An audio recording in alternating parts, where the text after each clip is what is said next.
9월 12일 쉼꾼을 설교를 시작하겠습니다. 하나님의 말씀 구약 이사야 52장 12절 주님 당신은 고통과 곤경을 살피시고 손수 갚아 주십니다. 신약 마가복음 9장 22절 귀신 들린 아이의 아버지가 예수께 말하였다. 하실 수 있으면 우리를 불쌍히 여기시고 도와주십시오. 아멘.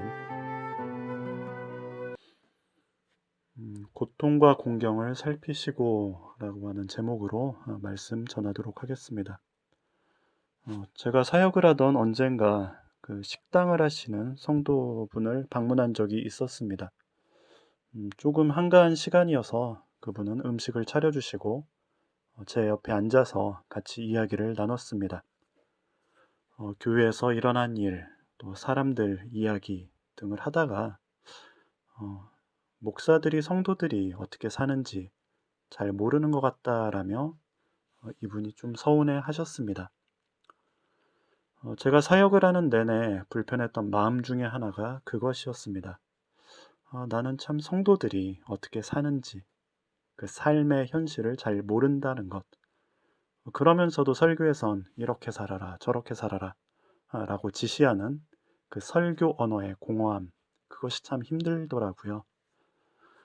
그 당시에 사역하면서 했던 설교들을 지금도 읽어보면 그래도 뭔가 삶에 가까운 언어를 하려고 무던 애썼다라는 것이 느껴집니다. 그런데도 사역을 하던 당시에는 마음이 늘 무겁고 힘들었습니다. 가난한 전도사의 삶이라는 게 결코 쉽지만은 않은 것인데도 그보다 현실에서 분투하며 사는 그 성도들의 삶에 비하면 뭔가 편해 보이고 또 삶을 잘 모르는 것 같아 보였으니까요.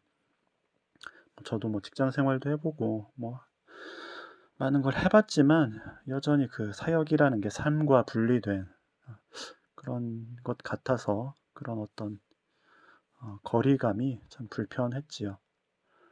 삶에 가까운 언어, 삶의 언어로 설교하려면 결국 삶을 알아야 하고 또 삶을 살아야 하는 것이겠지요.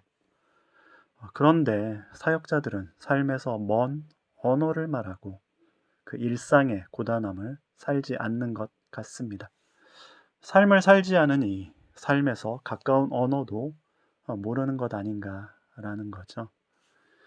제가 전에도 언급했던 기영도 시인의 우리 동네 목사님이란 시를 마음에 품는 것도 그 때문이었습니다. 성경이 아니라 생활에 밑줄을 그어야 한다. 무엇보다 이 생활에 밑줄을 긋는 것, 이것을 잘 이해하신 분이 예수님이셨지요. 예수님의 설교는 생활의 언어지 않습니까? 밤새 잃어버린 동전을 찾는 가난한 여인의 이야기, 밭의 농부 이야기, 억울한 송사를 당해 재판관을 찾고 또 찾는 이야기, 잃어버린 양을 찾아 헤매는 목자 이야기. 예수님의 설교는 삶의 모진 풍파를 겪는 가난한 우리 이웃들의 이야기, 우리의 이야기 그 자체였습니다. 삶의 이야기로서의 예수님의 이야기는 곧 삶의 고통을 가까이 들여다보는 이야기입니다. 삶은 무엇입니까? 고해, 고통의 바다지요. 인간의 현실은 고통과 곤경의 현실입니다. 예수님이 우리에게 오신 것은 인간 삶의 중심인 고통의 한가운데로 걸어 들어오셨다는 겁니다. 어려움과 고난 속에서 우리가 기도를 한다라는 것은 우리로 하여금 주님을 내 실존의 중심으로 모셔드리는 일입니다. 기도는 그렇기에 고백적이며 참회적일 수밖에 없습니다. 내가 고통 중에 있음을 솔직하게 고백하는 것이 기도입니다. 지금껏 피해왔던 나 자신의 실체, 바로 고통에 대해서 직시하고 인정하며 드러내 보이는 것이지요. 인간은 자신의 고통을 제대로 보지 못합니다. 수치스러워합니다. 그렇기에 위장하고 가립니다. 우리가 주님의 도움을 구하는 기도란 그래서 껍질을 벗고 상처 입은 자아를 주님께 그대로 드러내 보이며 자비를 구하는, 그 자신에게 솔직해지며 신에게 솔직해지는 순간이 바로 기도이지요. 오늘 읽은 복음서의 말씀에서 귀신 들린 아이의 아버지는 하실 수만 있으면 우리를 불쌍히 여기시고 도와주소서라고 간청합니다. 우리는 이후의 이야기를 잘 압니다. 예수님께서는 할 수 있다면이 무슨 말이냐, 믿는 자에겐 능치 못할 일이 없다라고 아버지를 꾸짖으시죠. 그래서 많은 설교들에서 이 구절을 가지고 그러니 의심은 죄고 믿음, 확실한 믿음이 중요하다 강조합니다. 믿으면 능치 못할 일이 없다 말하지요. 그러나 저는 이 아버지의 이 겸손하며 주저주저하는 이 고백 자체를 좀 더 보게 됩니다.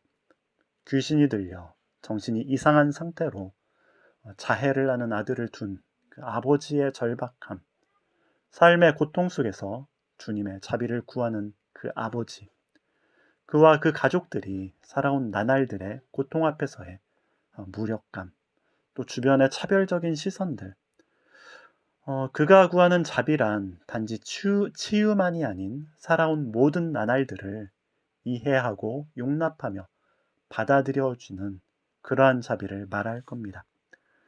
그리고 예수 그리스도는 그것을 잘 아시는 분이시지요. 삶의 질고를 아시는 분, 십자가를 지시고 고통의 한복판으로 걸어오신 분이시니까요.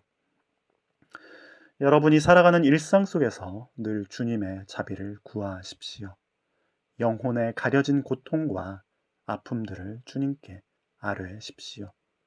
그분은 당신의 영혼 중심에 있는 고통을 가장 잘 아시는 분이시며 깊이 공감하시며 위로와 치유를 행하시는 분이십니다.